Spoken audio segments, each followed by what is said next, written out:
Live from Lagos, Nigeria, this is News Central. I'm Felicity Ezewike. The top stories tonight.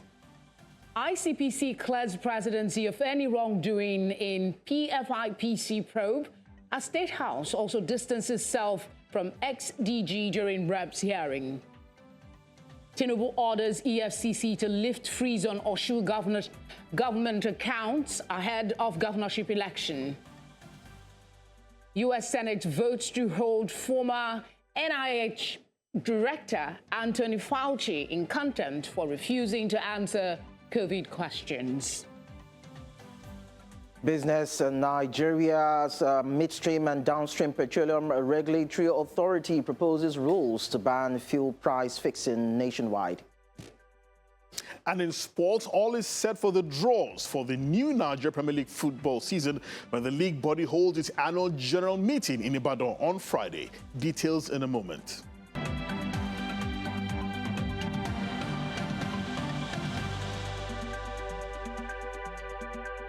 Thank you for joining us. All eyes are on Osun State tonight, where a series of dramatic political developments has thrust next week's governorship election firmly into the national spotlight. From the controversy over the freezing of the state's accounts by the EFCC and President Tinubu's intervention to intensified campaigns and heightened security, the race has entered a decisive phase. Our correspondent now brings us this report. The countdown to the August 15 governorship election has entered a defining moment, with political activities intensifying across Osun State. The biggest development came from Abuja, where President Bola Tinubu directed the Economic and Financial Crimes Commission to immediately seek the reversal of a court order freezing the Osun State government's statutory allocation account. The president described the timing of the action as embarrassing and ordered the anti-graft agency to discontinue the case. The directive followed widespread criticism from opposition figures, legal bodies, civil society organizations, and election observers who warned that the move risked undermining confidence in the electoral process. On the ground in Osun, security agencies are stepping up preparations. The Nigeria Police Force has conducted a show of force across major parts of the state, assuring residents of adequate security before, during, and after the election. Authorities say the deployment is intended to deter criminal activity and reassure voters. The essence of the show of force is to tell people, to warn the people that we are in town. From my directive that I got from the IG, maybe we should be expecting up to 15,000 policemen, both PMF, conventional, specialists, including some specialized units of the force, like dogs and the rest, K9. All of them will be here, including medicals. Everybody will be here. Away from the security operations, the campaign trail remains busy. Political parties are holding rallies, engaging supporters, and making last-minute appeals to undecided voters in what is shaping up to be one of the state's most closely watched elections. Civil society organizations are also increasing their engagement, urging political actors to avoid inflammatory rhetoric and calling on institutions to uphold neutrality, transparency, and the rule of law. With campaigning entering its final stretch and security agencies on alert, attention is now turning to whether the remaining days before the election will strengthen public confidence or further test Nigeria's democratic institutions. News Central's correspondents Mercy Babajide and Bernard Akede join us live now from Osogbo, the Osun State capital, for the first lap of this conversation. And then much later, we will be joined by constitutional lawyer Eze Onyekwere, I beg your pardon, who will equally give us his perspective on the countdown to the Osun governorship election and other matters. Mercy and Bernard, thank you for being here. Mercy, so much has happened in Osun over the past 24 hours, from the president's directive to unfreeze the state's accounts to intensified political activities. What is the mood like in Osogbo, and how are residents reacting? Okay, hello Felicity.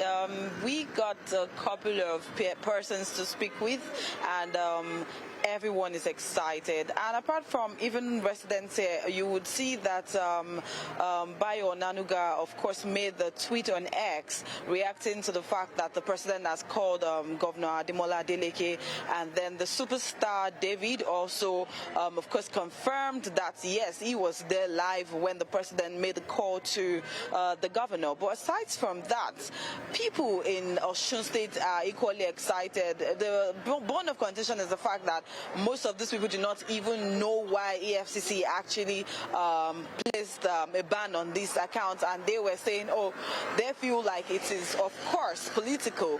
But then, now that the president has stepped in, that has lightened the mood a bit. Bernard, security agencies have carried out a major show of force across the state. What have you observed on the ground, and what message are the police and other agencies trying to send ahead of the election? Felicity, good evening. Yes, security agencies have been spreading across the state, particularly Osogbo, the state capital. Even upon our arrival yesterday, as we were getting into the state capital, you could see some stop and searching going on by some security operatives. Also, because there were several rallies today, particularly by the two major parties, the ruling party and the major opposition party, you could see the presence of security. I wouldn't say heavy security, but I would say adequate security to ensure that these rallies were not hijacked or overtaken by unscrupulous elements like police or like security operatives would like to use such language. And I think the message they're trying to pass out is that the state will be safe before, during, and after the elections. And that's particularly because there are those who believe, who believe, particularly from judging from history, that when it comes to electioneering period and process in Osun State, it can get a bit dicey in certain areas. So the police is trying to ensure that security and safety is on the front burner when it comes to the election, and trying to put the minds of residents and citizens of Osun State at rest come the elections on the 15th of August. Mercy, campaigns are entering the final stretch. What are the major parties focusing on now, and have the recent controversies changed the tone of the campaigns? I would say no. The recent thing has not changed any tone of most of the campaign. Today, earlier on, we were at the APC ground where they did a flag off for one road. That is the Iwo Road to Ibadan, leading from Osogbo to Ibadan. And of course, Governor Ademola Adeleke too did a flag off of another road, I beg your pardon, at Okeila. I don't know if I got that road correct. So it feels like there is a competition. And like I said earlier on, I noted that the major place that was used for the campaign for Accord Party, you could see like it felt like a battle of which of the campaign would have the biggest billboard there. But then right under the APC campaign billboard was where the Accord Party did their last campaign, and then to just a little bit to the left, I think there was the Accord Party's billboard there too, even though it was smaller. So I feel like there's still the battle going on. You could feel like, yes, the election is in 9 days and it's a survival of the fittest for all of these major parties. Bernard, beyond the heightened security presence, have there been any incidents or emerging flashpoints that authorities and election observers are monitoring? Okay, well, for today, nothing has come to mind and nothing has come to sight. But I want to believe that when it comes to elections in Osun State, and I have covered quite a number of them, on the election days when security operatives tend to, would I say, increase their views and extend their tentacles to certain parts of the state where they believe that certain things may be happening. But based on what we have seen on ground, I would want to think that largely what most of the security operatives on ground will be looking at, one, will be electoral violence that may come in different forms, and then secondly will be vote buying. Because of how, I would say, how keen or how keenly contested this election will most likely be from what we are seeing in the campaign period already. I think those are the two things that they want to put their eyes on. Electoral violence, as it may come in different shades, and of course, vote buying, because, well, the parties, particularly the two key players in this election, have their hands on, or like we say, their fingers on the pulse of the people, wanting to ensure that their supporters make utmost use of this period and that they get as many votes as they can. So I think these will be the areas that security operatives would have their eyes on. Bernard and Mercy, thank you very much for your coverage so far. All right, we will be taking a short break. Don't forget, we have a legal practitioner to give us some perspective on some of the developments ahead of the elections in Osun State. And of course, we will also be talking about something else quite important. Stay with us. Staying with our coverage of the Osun State governorship election, where the momentum continues to gather rapidly. We'll now be being joined by Eze Onyekpere, a constitutional lawyer and social justice campaigner. Thank you very much for obliging us tonight. The past 24 hours have been dramatic, to say the least.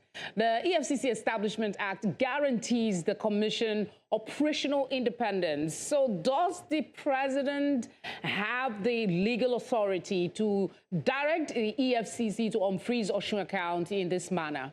Well, in the first place, you should ask whether the freezing was the right and legal thing to do in the circumstances. Because the Electoral Act talked about state apparatus and administrative resources not being deployed to the advantage or disadvantage of a candidate or political party at any election. And that state apparatus includes investigative and prosecutorial resources of the state. Now, if this has been investigated since March, as the EFCC said, what is the urgency, to begin to freeze accounts a few days to the election, creating the impression of an unequal playing ground and field? So if Mr. President, as he rightly said, indicates that everything done by agencies at the federal level will be attributable to him, and he feels what has been done is wrong, then I think he stands in a good position, no matter whatever you talk about independence, because at the end of the day, he returns the power to hire and fire. So he was right in giving that direction. And also, it appeared that the agency did not actually think through the implications of the action it had taken, because we are discussing a state government, not just an individual. You can't unilaterally stop a state government from operating simply because you suspect some monies were being moved in a way and manner that you think is illegal. You could have sworn have frozen the accounts where those monies were sent into if they were not products of a public procurement acts or contracts that were awarded or somebody was moving money illegally. But to go ahead and freeze accounts of a state government, which had a lot of responsibilities for the welfare and security of the people of Osun State, is a bit problematic. So I think it's a welcome development. But at the same time, like you pointed out, it creates the impression of the lack of independence in terms of the way they operate. If the president can unilaterally give them an order and they stop. But it's the best thing to do in the circumstances. Right, wrong. I mean, whose definition is that going to be at this very stretchy period? You say they didn't think through their action, I mean, referencing the EFCC, but we've seen them mount a defense of the actions that they took. And talking about that, the president, in his personally signed statement, as quoted by multiple outlets, said it had come to his notice that EFCC obtained a court order on August 5, freezing the accounts of Osun State government. That phrasing conflicts with what the EFCC's own public defense on this action has shown.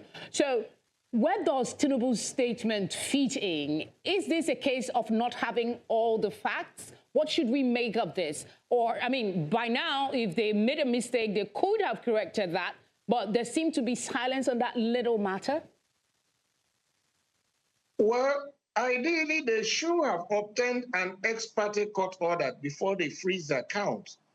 And you know, when an order is given ex parte, it means it is on the deposition and the hearing of only one party. And that's why the Osun State government immediately instructed its Attorney General to go to court to vacate the order. So it's possible they obtained an ex parte order. It's also possible they didn't obtain an order, whether it's ex parte or on their own initiative. At the end of the day, what the Osun State government was going to do was to bring all the parties to court so that the court could consider all the circumstances of the case to arrive at a decision whether the freezing order was lawful in the first place and necessary and expedient, or whether it should be vacated. So, but like I said, the legal proceedings may have taken a lot of time and is furthering the impression that state apparatus is being deployed to the disadvantage of a particular party and candidate at an election. But this also brings up to the fore the issues of the Electoral Act, particularly the campaign finance provisions. Those campaign finance provisions should have been meticulously monitored and machinery set in motion for their monitoring, so that if anybody is going to do vote buying or anything unethical in relation to campaign finances, it will have been very easy for the authorities to discover what is happening. And I recall about 2 or 3 elections ago, my organization worked in collaboration with INEC to set up a monitoring intervention, which had involved both INEC, some civil society organizations, EFCC, ICPC, the Central Bank, the police, media organizations, and a whole lot of agencies that were in a position to track movement of funds and even non-financial resources that were being deployed to the election, so as to give the electoral umpire the appropriate and that's exact situation how state administrative resources and finances were being used to influence the election. But of course, that initiative did not go through because of the lack of political will at some level. But I think that is an example of what could be done in the future if the political will is there, so that we can track these resources and who is abusing it for political purposes.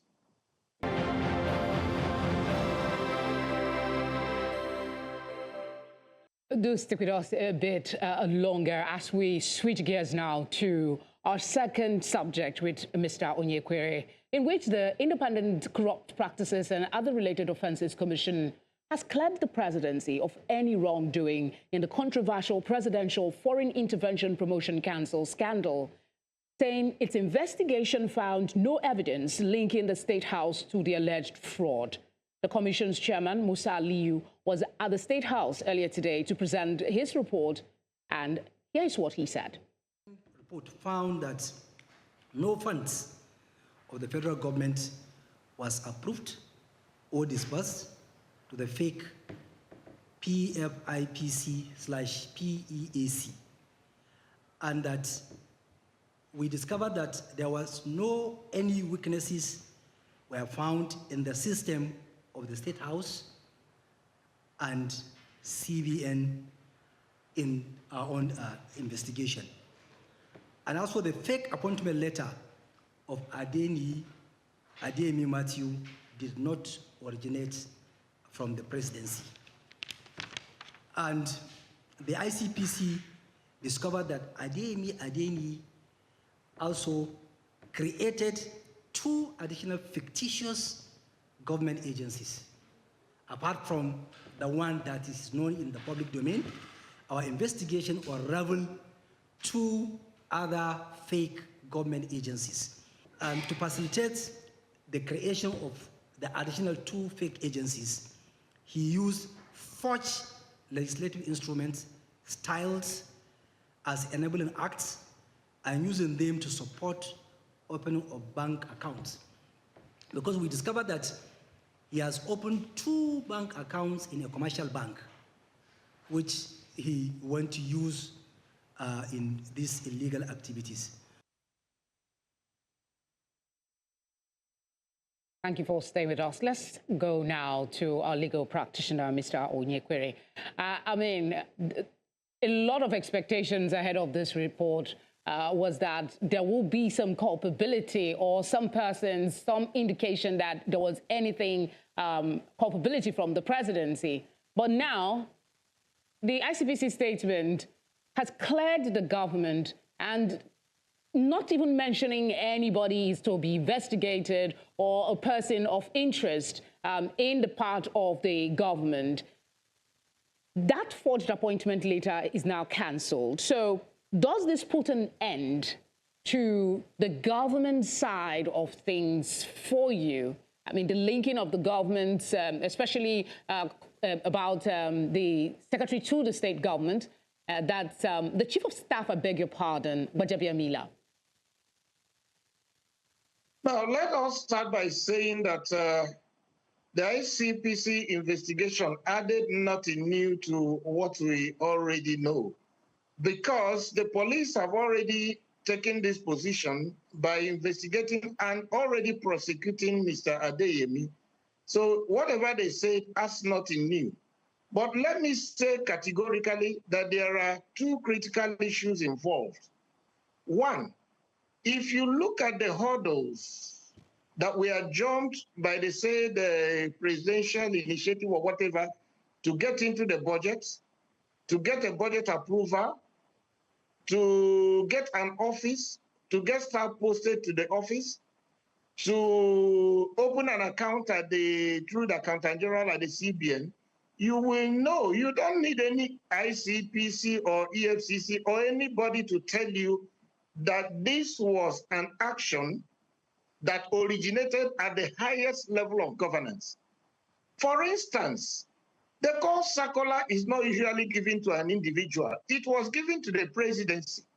And the presidency brought forward that budget appropriation to the budget office of the Federation. When the call circular is given to you, when you finish filling the forms and allocating the money, you come back to the budget office of the Federation to defend it at the executive level. When they are satisfied, they merge everything and take it to Federal Executive Council for approval. Thereafter, it is sent to National Assembly. At the National Assembly, after general discussions, it now goes to the committee exercising oversight over that agency. So we should ask the National Assembly committees in the Senate and in the House that approved that budget or looked at it, who came from the presidency to defend that budget? And what did the person say about these so-called commissions or committees that we are now having problem with? Okay. How come the Accountant General does not have a list of agencies entitled to have an account open for them at the CBN? And how come the National Assembly committees that approve the budget did not know that this is not a commission established by an act of parliament? So two things are likely.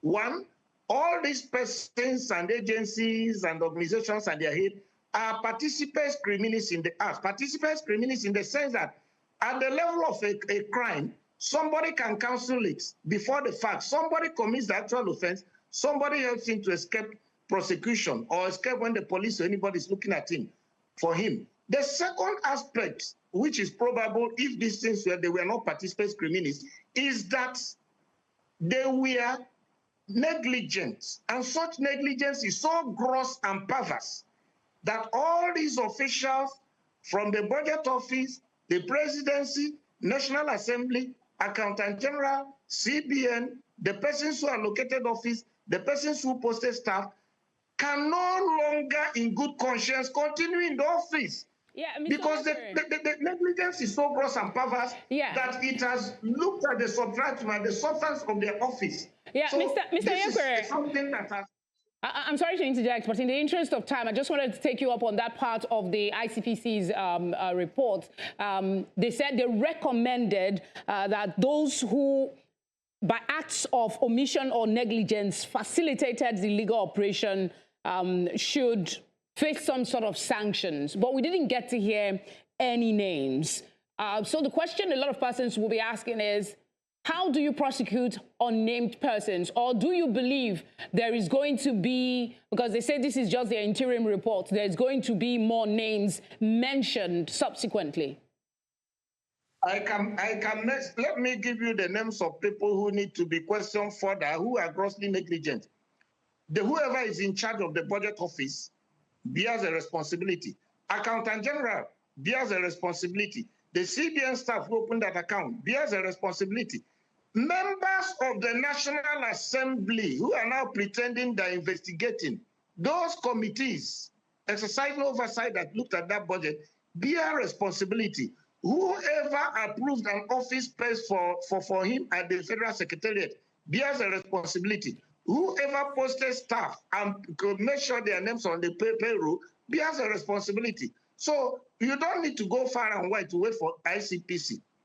All those people should be sanctioned, and some of them should be asked to leave, because what the level of negligence is beyond what can be contemplated. That means we have seen this one. Who knows what other bigger things they were negligent in that has cost Nigeria trillions of naira? Indeed, Mr. Onyekwere, a lot of questions still remain from your submission tonight. Let's see what happens in the coming days. And of course, the presidency's response to this interim report. Thank you for speaking with us. My pleasure. Thank you. Tonight returns shortly. Stay with us. Thank you for staying with us. The House of Representatives Ad Hoc Committee investigating the controversial Presidential Foreign Investment Promotion Council has resumed its probe, with the Permanent Secretary of the State House denying granting the Accountant General of the Federation approval for a budgetary provision for the council. The presidency appears to have softened its stance in the growing row with the Catholic Church, days after accusing Archbishop Emeritus of Abuja, John Cardinal Onaikan, of crossing the line into partisan politics over comments made after meeting with President Bola Tinubu. As the controversy gathers momentum, Nigeria's Catholic faithful have rallied behind the respected cleric, insisting the church has a moral obligation to speak truth to power on issues affecting the nation.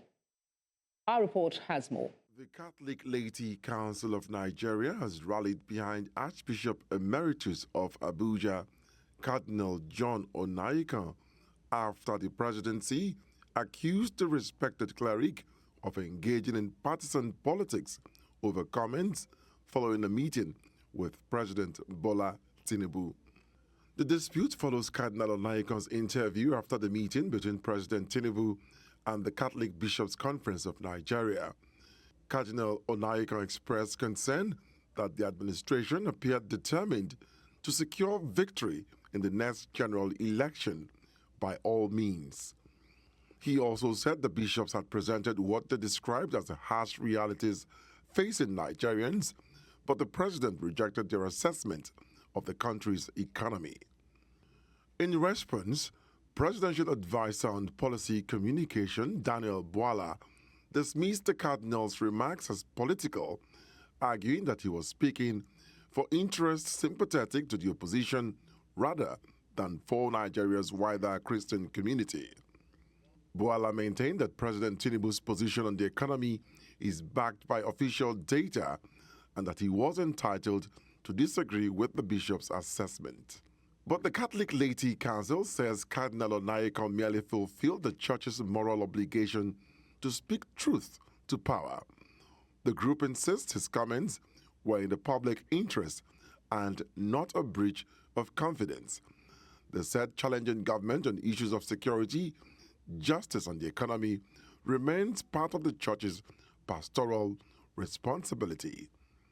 The exchange has once again highlighted the delicate intersection of faith, politics, and governance in Nigeria, raising fresh questions over the role of religious leaders in holding public officials accountable and whether criticism of government is increasingly being viewed through political lens. Joining us live for this conversation from Texas in the United States is Dr. Charles Oludare, public policy analyst. Thank you very much for joining us. The presidency says Cardinal Onaikan crossed the line from spiritual leadership into partisan politics. As a Catholic and a public policy expert, where does the church's responsibility end and partisan politics begin? Well, thank you for Felicity for that question. You know, historically, the church has always spoken out and intervened. We have to understand that the church used to be the state before, we had other authorities historically. But even if we look at the recent history of like the Second World War, Pope Pius XI spoke very well against Mussolini's fascist regime. And also Pope Pius XII that followed him also spoke very vehemently against him. And Cardinal Onaikan's, outspoken nature about political matters. It's not new. He spoke out against, injustice, corruption, stuff like that, which are things that the cardinal should do. Even the current pope spoke out against the war between America and the Islamic State. However, as a Catholic boy, like you said, I have a lot of reverence for the cardinal. And as a former APC member, I have a lot of irreverence for the president. But some facts must be said, right? If we look at the history of Cardinal Onaiyekan, in October 2022, he said, personally, this is not the position of the Bishops' Conference, but he cannot support a Muslim ticket. The day after election, Cardinal preached that in 2023, he preached that people should accept the election. And when the outcome came out and Tinubu was declared the winner, he said his preaching was not an endorsement of the election because it was tragically questionable. Then he said President Tinubu should not be sworn in because there is litigations, and he called President Tinubu illegitimate and said he is an interim president. Although he eventually said that, Nigerians should accept the outcome of the Supreme Court, but even the Catholic Bishops' Conference, they railed against the outcome of the Presidential Election Petition Tribunal. So if we look at this historically, while we cannot say that Cardinal Onaiyekan is pro-Peter Obi based on his sentiment, we can assume he is pro-Peter Obi. I assume he's pro-Peter Obi. But why we can't say it, it is obvious based on himself and his statement that he is anti-Tinubu.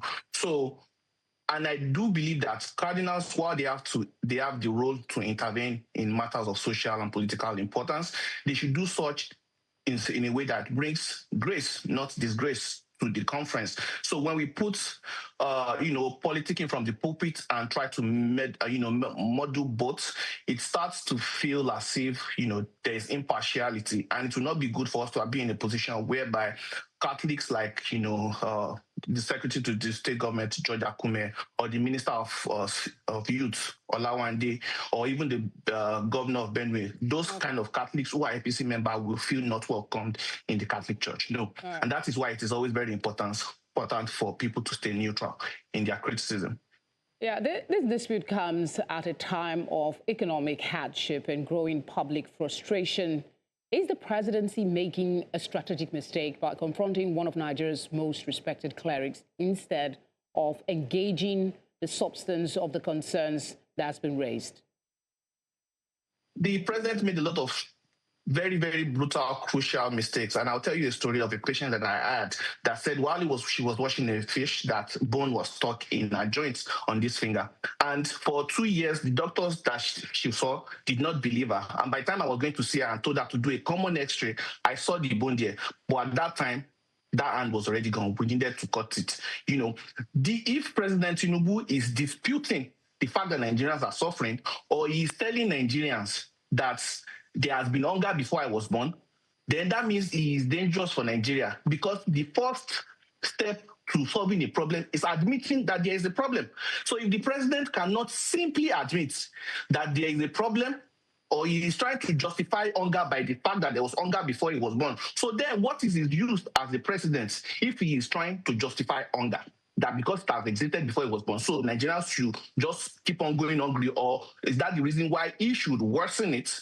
And, the presidency saying things that are so unguarded, like all is, fair in politics. Is it talking about political assassination? Like maybe if Funshaw Williams is thought to be able to win an election, they should go and assassinate him. Is that the kind of thing that he's talking about that is fair? Because he did not bring any clarity to that. So the president made a whole lot of mistakes. He should have said that he rescued Nigeria from a collapse. Now, if a plane is about to crash and you rescue it, that does not mean you have safely landed the plane. So he can make that point that he rescued Nigeria from an economic collapse, but he cannot make the point that he has fixed the Nigerian economy, because he has not. Nigerians are still suffering, and it is largely because of his own policies, not removal of fuel subsidy or dollar subsidy, but his taxation on food. President Tinubu is taxing food, and I've been saying this since 2023. The reason Nigerians are hungry is because President Tinubu is taxing food out of your stomach. He is making it impossible for you to build house by putting tax on everything that you need to use to build house. And that is the problem. Oludare, we need to pause it now. Thank you so much for speaking with us. We appreciate your time.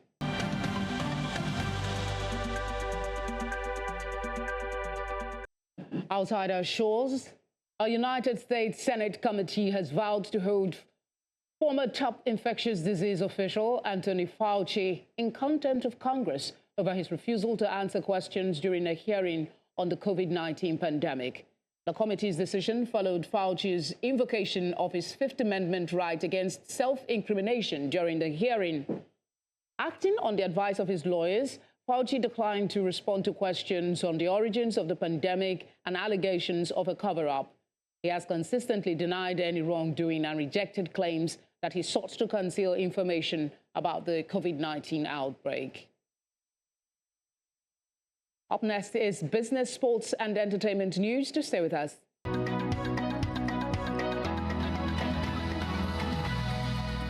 Talking business now, the Nigerian Midstream and Downstream Petroleum Regulatory Authority has proposed new regulations to prohibit fuel price fixing and other anti-competitive practices across the petroleum sector. The draft rules would ban coordinated pump prices, market sharing, artificial fuel shortages, bid rigging, and the exchange of sensitive commercial information among competitors. Stakeholders have been given 21 days to submit comments, with a consultation forum scheduled for September 22 in Abuja. If approved, the regulations will strengthen competition under the Petroleum Industry Act, improve pricing transparency, and give the regulator broader powers to investigate and sanction any anti-competitive conduct. And about the equities market, it sustained its positive momentum as the All-Share Index advanced by 0.12% to close at 245,209.34, with market capitalization holding at 158 trillion naira. The modest gains reflect cautious buying interest as investors maintained a positive bias despite mixed performance across the key sectors. We look at the sectoral performance, even as we see that it was quite mixed, with the banking sector down by 0.55% on a mild profit-taking in financial stocks. Insurance also dipped 2.33%, extending its bearish trend. Oil and gas, of course, 0.05% in the greens, reflecting subdued buying activity. And of course, our consumer goods, 0.16% on selective investor interest. We see that industrial goods actually remained flat, indicating a largely unchanged performance during the session. That's it on business. I'm Lee Konobanjo.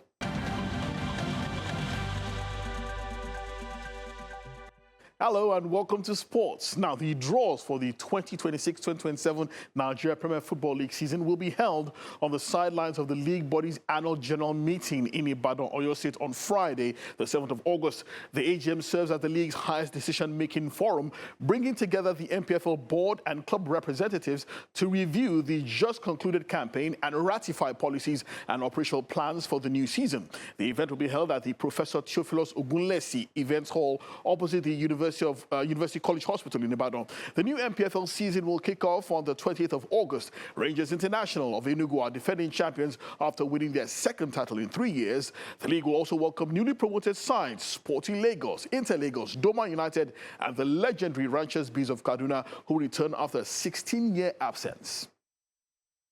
Elsewhere, the draws for the new season of the CAF club competitions were held today. In the CAF Champions League, MPFL champions Rangers International will face AS Sobemap of Benin Republic in the first qualifying round.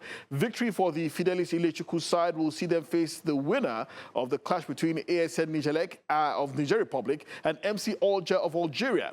Rivers United will also slug it out with San Pedro of Ivory Coast for a place in the second qualifying round. The winners will face either Vipers of Uganda or SC Nouadhibou of Mauritania for a group stage place. In the CAF Confederations Cup, El Academy Warriors will face Guinea-Bissau's Union Desportivo in the first round, with the winner of that tie set to meet Moroccan giants Raja Casablanca in the next stage of the competition. Elsewhere, the Pride of Ibadan Shooting Stars Football Club have been handed a challenging tie against Tunisian side CS Sfaxien.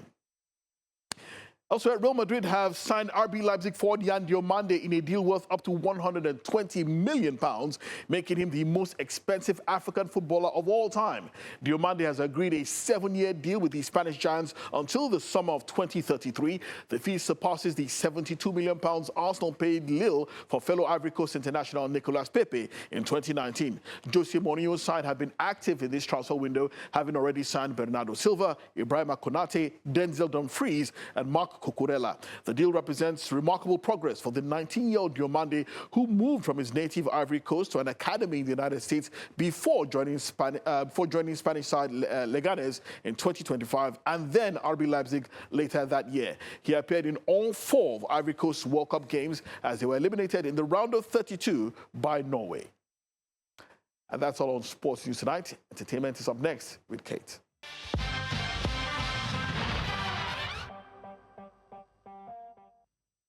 Tonight, in the world of entertainment, the manager of Nigerian singer Paul Okoye, popularly known as Rude Boy, and one half of the now-defunct P-Square, has appealed for restraint following ongoing public discussions surrounding the artist. In a statement shared on Instagram, the team urged fans, bloggers, and the general public to avoid speculation and allow facts to guide conversations as renewed attention continues to surround the former P-Square members.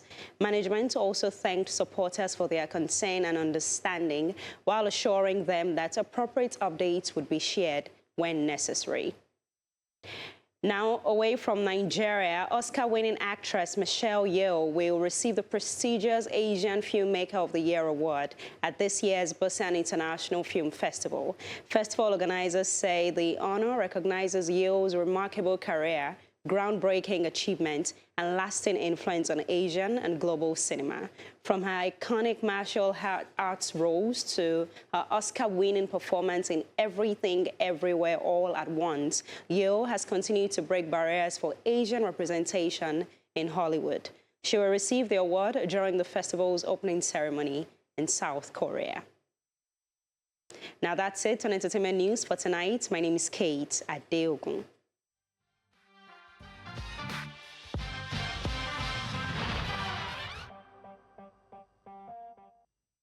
And that's the news tonight. We appreciate your time. Please share your feedback. Use the number showing now on your screen. You can follow us on all social media platforms to do so as well. At News Central TV.